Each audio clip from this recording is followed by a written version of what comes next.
Aquella noche tomé las llaves del coche y salí de casa sin mirar atrás. Me llamo Antonio, tengo 79 años y estuve casado con la misma mujer durante 58 años. Lo que voy a contar ahora es lo más difícil que he puesto en palabras. Recuerdo todo de aquella noche con una claridad que me asusta hasta hoy. Era noviembre, hacía frío, y acababa de apagar la luz de la cocina después de una pelea que no empezó con gritos, que nunca empieza con gritos cuando ya llevas 50 años de matrimonio. Empieza con un silencio que cargas dentro de casa como si fuera un mueble viejo que ya nadie quiere, pero que tampoco nadie tiene el valor de tirar. María estaba sentada a la mesa, no estaba llorando, y eso era lo que más me dolía. Porque cuando una mujer llega a un punto en que ya no llora por ti, es porque algo dentro de ella se fue acostumbrando al dolor. Y yo había hecho eso. Yo había convertido el dolor en rutina dentro de la mujer que amaba. No era un hombre cruel. Necesito que entiendas eso. Nunca levanté la voz más de lo necesario. Nunca tiré nada al suelo. Nunca me fui por los bares. Era un hombre de trabajo, de casa, de responsabilidad, pero había una frialdad en mí que aprendí de mi padre y que durante años llamé seriedad, madurez, hombría, y solo muy tarde, más tarde de lo que me hubiera gustado, entendí que aquello no era ninguna de esas cosas. Era miedo, simplemente miedo a ser visto por dentro. María y yo nos casamos cuando yo tenía 21 años y ella 19. Ella era hija de un hombre muy religioso, muy severo, y yo era hijo de un obrero que enseñaba que el sentimiento era debilidad. Nos encontramos así, dos jóvenes llenos de amor, pero pobres de vocabulario para expresar ese amor. Y durante los primeros años fuimos felices de esa manera en que uno es feliz cuando todavía no sabe que existe una versión más profunda de la felicidad. Eres feliz porque llegan los hijos, porque la casa crece, porque hay comida en la mesa y salud en el cuerpo. Confundes sobrevivir con plenitud.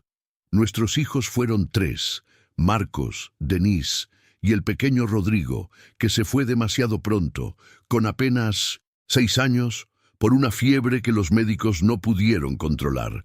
Nunca hablé de Rodrigo con María. En los días que siguieron al entierro, nos quedamos uno al lado del otro en la cama sin tocarnos, cada uno cargando una montaña dentro del pecho, y yo no supe cruzar ese espacio de 30 centímetros que había entre nosotros. Simplemente no supe, y ella tampoco supo. Y así nos quedamos durante décadas, dos supervivientes de una pérdida que ninguno de los dos tenía palabras para nombrar. El matrimonio fue siguiendo. Hubo años buenos, hubo años de ahogo, hubo épocas en que dormíamos abrazados y épocas en que nos tratábamos como dos inquilinos corteses que comparten la misma dirección, pero nunca habíamos llegado al punto al que llegamos aquella noche de noviembre. Nunca habíamos llegado al punto de que yo tomara las llaves y saliera. Lo que pasó fue lo siguiente. Estábamos en la cocina después de cenar, yo leyendo el periódico, ella lavando los platos, cuando me preguntó si había recordado llamar a Marcos, que estaba esperando una respuesta mía sobre algo de familia. No había recordado. Y en lugar de simplemente decir que no había recordado y prometer que llamaría después, me giré hacia ella con un cansancio que no era de aquel día, no era de aquel mes, era de décadas. Y le dije algo de lo que hasta hoy no me perdono del todo. Le dije, María, tú exiges demasiado. Siempre has exigido demasiado. Ella dejó de lavar los platos. Se quedó de espaldas a mí por un momento, largo, y cuando se giró no había rabia en su cara. Había algo mucho peor. Había esa mirada de quien acaba de confirmar algo que llevaba mucho tiempo sospechando. Y dijo, con una voz baja y firme, que nunca le había escuchado. Antonio, creo que nunca me quisiste de verdad. Creo que te quedaste porque era lo correcto. No respondí. Fui hasta el perchero Tomé las llaves y salí. Conduje sin rumbo durante casi una hora. Pasé por calles que conocía de memoria, por un barrio donde habíamos vivido cuando los hijos eran pequeños, por una plaza donde solía sentarme con Rodrigo los domingos por la mañana. Y en algún momento, en un semáforo en rojo, frente a una panadería cerrada, dejé de conducir con rabia y empecé a llorar. No un llanto contenido, no un llanto de viejo que intenta controlarse, un llanto feo, con la barbilla temblando, con las manos todavía en el volante, el tipo de llanto que uno llora cuando por fin deja de mentirse a sí mismo. Porque ella tenía razón. No completamente, pero en parte tenía razón. Había pasado décadas sin nunca detenerme a preguntarme qué estaba construyendo dentro de ese matrimonio. Cumplía, proveía, estaba presente físicamente pero ausente de un modo que ella debía sentir cada día, como una corriente de aire frío que entra por la rendija de la ventana. Y la peor parte, la parte con la que tuve que sentarme aquella noche dentro de un coche vacío frente a una panadería cerrada, es que yo sabía por qué. Sabía exactamente por qué. Tenía miedo de amar completamente. Desde Rodrigo, desde que aprendí que las personas que más quieres pueden irse de un día para otro con una fiebre de 3 días, había instalado dentro de mí una distancia de seguridad. Amaba, pero siempre con una parte de mí reservada, protegida, guardada en una caja fuerte que yo llamaba dignidad y que en realidad era solo cobardía emocional. Estuve en el coche durante 1 hora y media, y durante ese tiempo fui pensando, no de forma organizada, no con la claridad que parece ahora cuando lo cuento. Fue un pensamiento a pedazos, como si intentara armar un rompecabezas a oscuras.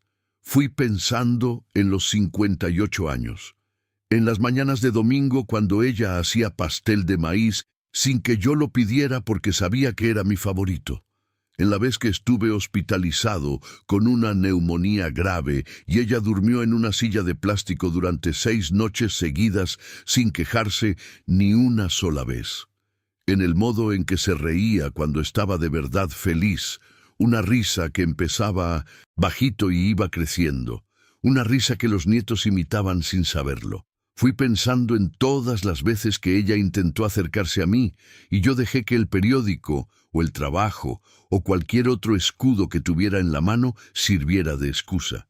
Y fui pensando también en lo que sería mi vida sin ella. No de forma sentimental, no como un ejercicio de gratitud de autoayuda. De forma práctica, concreta, honesta. ¿Quién era Antonio sin María? Y la respuesta que llegó fue dura de tragar. No lo sabía. En 1970, 58 años de matrimonio, nunca me había construido separado de ella, así como ella nunca se había construido separada de mí. Éramos un tejido de hilos entrelazados, y tirar de un hilo era deshacer el tejido entero. Volví a casa alrededor de la medianoche. Ella estaba en la sala, no durmiendo, sentada en el sillón con la luz apagada. Entré, encendí la lamparita pequeña y me senté en el sofá frente a ella.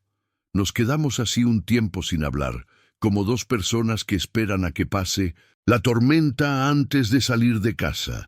Entonces le dije algo que nunca había dicho en 5 décadas de convivencia. Le dije, María, tengo miedo. Tengo miedo de perderte. Tengo miedo de abrirme del todo. Y ese miedo me convirtió en un hombre más frío de lo que debería haber sido contigo. No sé si me vas a perdonar, pero necesitaba que lo supieras. Ella no dijo nada por un largo rato. Luego se levantó, vino hasta el sofá y se sentó a mi lado. No me abrazó, no me tomó la mano. Simplemente se sentó a mi lado, los 2 viejos en esa sala con la lamparita pequeña, y dijo, yo también tengo miedo, Antonio, siempre lo tuve. Conversamos aquella noche hasta las 3 de la mañana. Quizás fue la conversación más honesta que tuvimos en 58 años de matrimonio. Y no fue una conversación bonita, no fue una escena de cine donde todo se resuelve con un beso y una música de fondo. Hubo cosas dichas que dolieron de los dos lados, hubo silencios que pesaron, hubo momentos en que cualquiera de los dos podría haberse levantado e ido, pero nos quedamos, los dos se quedaron. María se fue 3 años después de aquella noche. Fue un derrame cerebral, rápido mientras dormía. El médico me dijo que probablemente no sintió nada, que fue como apagar una luz, y me aferré a eso. Me aferré a eso con toda la fuerza que me quedaba. En el velorio, Marcos me preguntó si estaba bien, y dije que sí, porque es lo que un padre le dice a su hijo en un momento así. Pero no estaba bien. Estaba roto de una manera que no sabía que era posible estar roto. Porque cuando pasas 58 años al lado de una persona, incluso con todas las ausencias, incluso con todos los errores y las distancias y las exigencias y los silencios, esa persona se convierte en parte de cómo respiras. Y cuando se va, aprendes que respirar es más difícil de lo que creías. Pero lo que llevo conmigo, lo que me permite sentarme aquí hoy y contar esta historia, es el hecho de que volví a casa aquella noche. Tomé las llaves, salí con rabia, conduje durante 1 hora sin rumbo y volví, y ella estaba ahí, esperando en el sillón con la luz apagada. Y tuvimos 3 años más. 3 años distintos a los otros 55.